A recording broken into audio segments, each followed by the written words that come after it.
Kebangkitan pemuda adalah kebangkitan Indonesia. Ini puasa betulan ini kelihatannya. Ya, setuju? Setuju.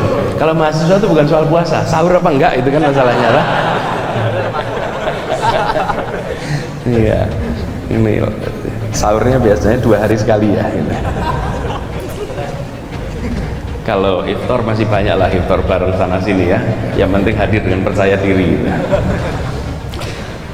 Teman-teman setuju bahwa kebangkitan pemuda adalah kebangkitan nasional, kebangkitan bangsa? Setuju? Siapa yang tidak setuju? Setuju. Kenapa saudara-saudara setuju?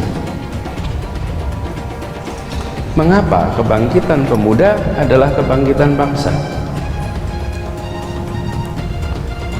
Halo Gajah Mada.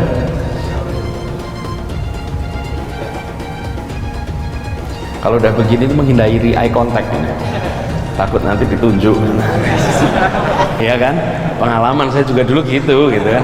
Saya di sana nih kalau lihat-lihat tuh jangan sampai lihat-lihatan nanti pandang-pandangan ditunjuk nanti. Yuk sebelum ada yang ditunjuk. Kenapa saudara-saudara percaya? Dan supaya saudara yakin, saya juga percaya itu gitu. Saya juga percaya bahwa kebangkitan pemuda adalah kebangkitan Indonesia. Ini stressingnya pada pemudanya. Pemudanya akan menggantikan yang tua, dan itu sunatullahnya begitu memang. Sunatullahnya adalah ya kita yang sekarang ini, saya merasa muda juga boleh kan, dan nanti menggantikan yang tua. Yang juga pertanyaan adalah bangkitnya anak muda dan bangkitnya Indonesia.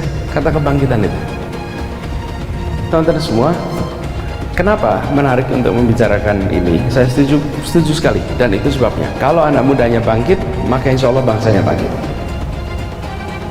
Nah sekarang pertanyaannya, yang disebut bangkitnya anak muda itu seperti apa? Kenapa saudara-saudara disebut bangkit, dan kenapa saudara-saudara disebut tidak bangkit?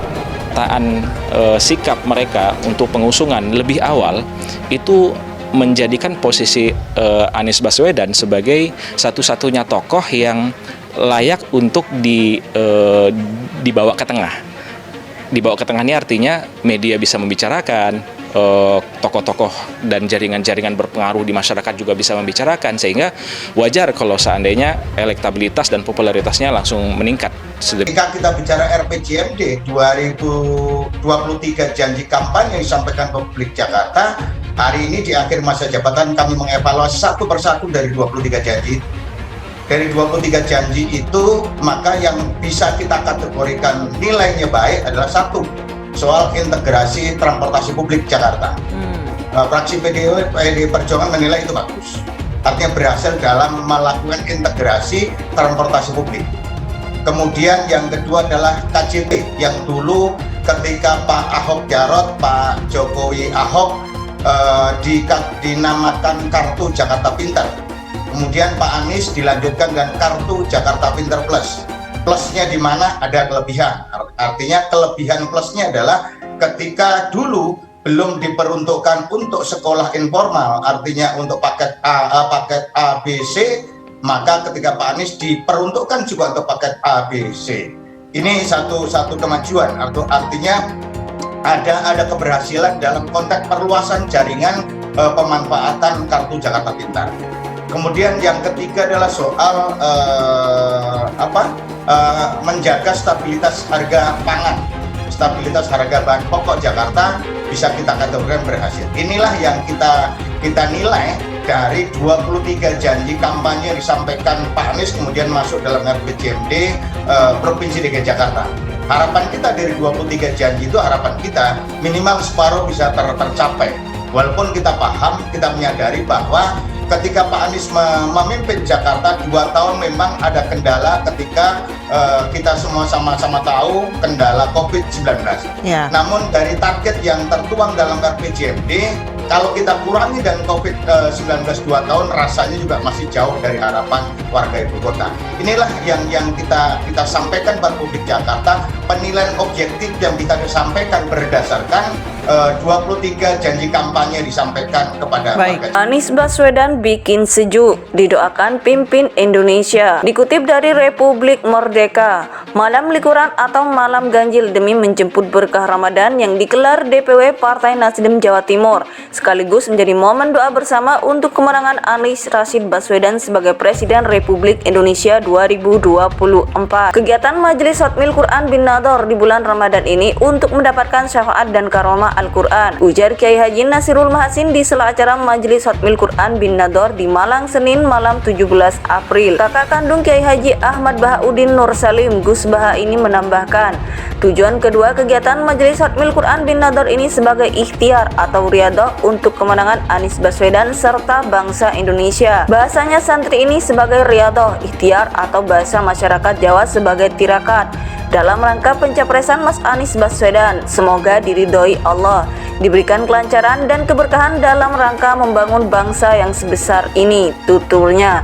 Diwartakan kantor berita RMOL Jatim Selasa 18 April. Ketua Dewan Masyayikh Pondok Pesantren Al-Quran Narukan Kragan, Kabupaten Rembang, Jawa Tengah ini menambahkan, harapan ketiga di kegiatan hataman Al-Quran adalah seluruh komponen bangsa Indonesia menjadi bangsa yang baldatun thayyibatun wa rabbun ghafur, bangsa yang mengumpulkan kebaikan alam dan kebaikan perilaku penduduknya.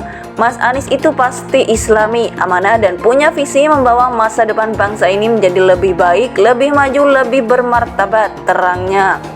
Gus Mahasin menilai kepemimpinan mantan Gubernur DKI Jakarta itu tidak diragukan lagi.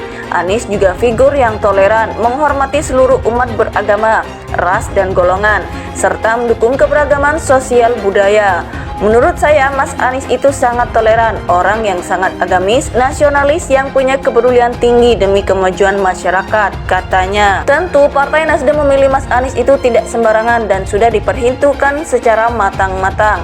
Karena itu, Gus Mahasin mengapresiasi Partai Nasdem sebagai partai nasionalis namun agamis dan tidak menjelek-jelekan orang lain dalam pemilu Presiden Pilpres 2024. Teman-teman kita yang tentu dimotori Nasdem ini akan membawa misi tidak menjelek-jelekan orang, tidak memaki-maki orang, atau bahasa kita akhlakul karimah dalam menjalankan pencapresan Mas Anies sampai jadi terpilih, sampai nanti menjalankan amanat sebagai Presiden RI 2024, jelasnya. Terpisah, warga Kerembangan Jaya Utara, Kecamatan Kerembangan, Kota Surabaya, Mina menilai kegiatan Majelis Khatmil Quran bin Nador untuk Anies Baswedan membuat sejuk suasana masyarakat. Acara ini bagus, sejuk dan pas waktu malam 27.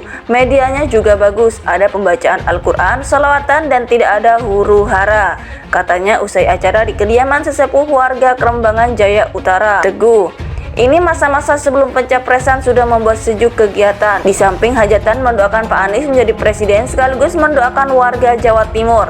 Mudah-mudahan puasanya diterima Allah Subhanahu wa Ta'ala dan orang-orang yang mudik lebaran diberikan keselamatan, tutur Mina. Suni, warga Kerembangan Surabaya menyampaikan, di media sosial Anies Baswedan selalu didolimi dan dipojokkan terus oleh kelompok-kelompok lawan politiknya.